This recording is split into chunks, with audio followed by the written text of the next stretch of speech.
എല്ലാവർക്കും നമ്മുടെ പുതിയൊരു വീഡിയോയിലേക്ക് സ്വാഗതം. കൂടുതൽ കാലയളവിൽ നമുക്ക് വിളവ് ലഭിക്കുന്നതും അധികം പരിചരണം ആവശ്യമില്ലാത്തതുമായ ഒരു കൃഷിയാണ് വഴുതന കൃഷി. നമ്മുടെ അടുക്കളത്തോട്ടത്തിലെ വഴുതന ചെടികൾ നന്നായി പൂക്കുവാനും കായ്ക്കുവാനും തുടങ്ങിയിട്ടുണ്ട്. അതിനായി നമ്മൾ സ്വീകരിച്ചിട്ടുള്ള മാർഗങ്ങളാണ് ഇന്നത്തെ വീഡിയോയിലൂടെ പങ്കുവയ്ക്കുന്നത്. ഇത് വിത്തിട്ട് പാകി മുളപ്പിച്ചെടുത്ത വഴുതന ചെടികളാണ്. ഇവയെ നമ്മൾ ചാക്കിലും ഗ്രോ ബാഗിലുമാണ് നട്ടിട്ടുള്ളത്. ഗ്രോ ബാഗിൻ്റെ പകുതിയോളം കരിയിലയിട്ട് നിറച്ചതിന് ശേഷം അതിലേക്ക് തുല്യ അളവിൽ മണ്ണും ചാണകപ്പൊടിയും കൂടെ മിക്സ് ചെയ്താണ് നമ്മൾ പോട്ടിംഗ് മിക്സ് തയ്യാറാക്കിയിരുന്നത്. ഏകദേശം 1 മാസമായപ്പോൾ തന്നെ നമ്മുടെ ചെടികളിൽ പൂക്കളും കായ്കളും ഉണ്ടാവാൻ തുടങ്ങിയിട്ടുണ്ട്. ചെടിയിൽ നിന്ന് നല്ല കായ്ഫലം ലഭിക്കുവാനായി അതിനാവശ്യമായിട്ടുള്ള വളം നമ്മൾ യഥാസമയം ഇട്ടുകൊടുക്കണം. നമ്മുടെ ചെടിയുടെ ചുവടൊന്ന് വൃത്തിയാക്കിയതിന് ശേഷം ചെറുതായിട്ട് അതിന് ചുറ്റുമുള്ള മണ്ണ് ഇളക്കുക. ഇത് നമ്മൾ നേരത്തെ ചെടിയുടെ ചുവട്ടിൽ പുതയിട്ട് കൊടുത്തിരുന്നതായിരുന്നു. അതിനുശേഷം നമുക്ക് എല്ലുപൊടിയും വേപ്പിൻ പിണ്ണാക്കും കൂടെയുള്ള ജൈവവളം ഇട്ട് കൊടുക്കാം. അതിനുശേഷം കുറച്ച് മണ്ണുകൂടെ അതിൻ്റെ പുറത്തേക്ക് തൂവി കൊടുക്കുന്നുണ്ട്. വീണ്ടും നമുക്ക് കുറച്ചുകൂടെ ജൈവവളം കൂടി ഇട്ട് കൊടുക്കാം. ഉണങ്ങിയ ചാണകപ്പൊടി ഉണ്ടെങ്കിൽ അതും നമുക്ക് ആവശ്യത്തിന് ഇട്ട് കൊടുക്കാം. ഇനി നമുക്ക് ചെടിയുടെ ചുവട്ടിൽ പുതയിട്ട് കൊടുക്കാം. അതിനായിട്ട് നമ്മൾ കരിയിലയാണ് ഉപയോഗിച്ചിരിക്കുന്നത്. 14 ദിവസത്തിലൊരിക്കൽ നമുക്കിങ്ങനെ ചെയ്തു കൊടുക്കാവുന്നതാണ്.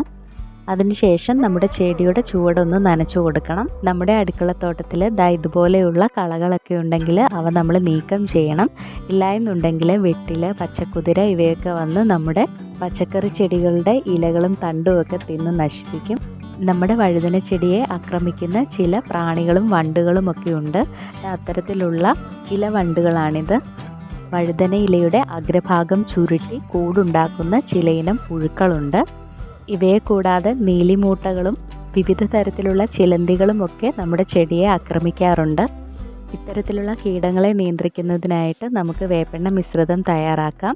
20 മില്ലി വേപ്പെണ്ണയും 20 മില്ലി വെളുത്തുള്ളിയുടെ നീരും 5 മില്ലി ലിക്വിഡ് സോപ്പും 1 ലിറ്റർ വെള്ളവും കൂടെ നന്നായിട്ട് യോജിപ്പിച്ചതിന് ശേഷം ഈ ലായനി അതിരാവിലെയോ വൈകുന്നേരമോ നമ്മുടെ ചെടികളുടെ ഇലകളിൽ നന്നായിട്ട് തളിച്ചു കൊടുക്കാവുന്നതാണ്. 14 ദിവസത്തിലൊരിക്കൽ നമുക്ക് ഈ മിശ്രിതം ചെടിക്ക് ഉപയോഗിക്കാവുന്നതാണ്.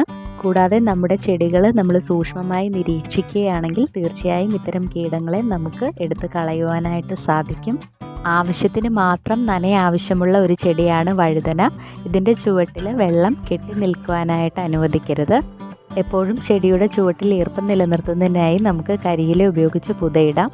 ആവശ്യത്തിന് മാത്രമാണ് നമ്മൾ നനയ്ക്കുന്നതെങ്കിൽ തീർച്ചയായും നമ്മുടെ വഴുതനയിൽ നിന്ന് നമുക്ക് വലിപ്പമുള്ള കായ്കൾ ലഭിക്കും.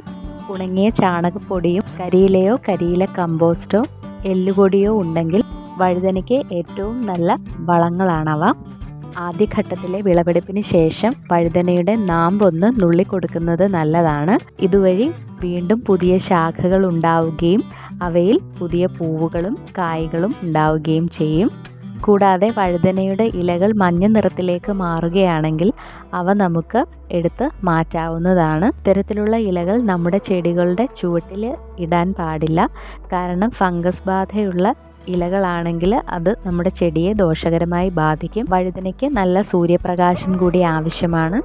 ഒരിക്കൽ പിടിച്ചു കിട്ടിയാൽ 2 വർഷം വരെ വിളവെടുക്കുവാൻ കഴിയുന്ന അധികം പരിചരണം ആവശ്യമില്ലാത്ത ഒരു കൃഷിയാണ് വഴുതന കൃഷി.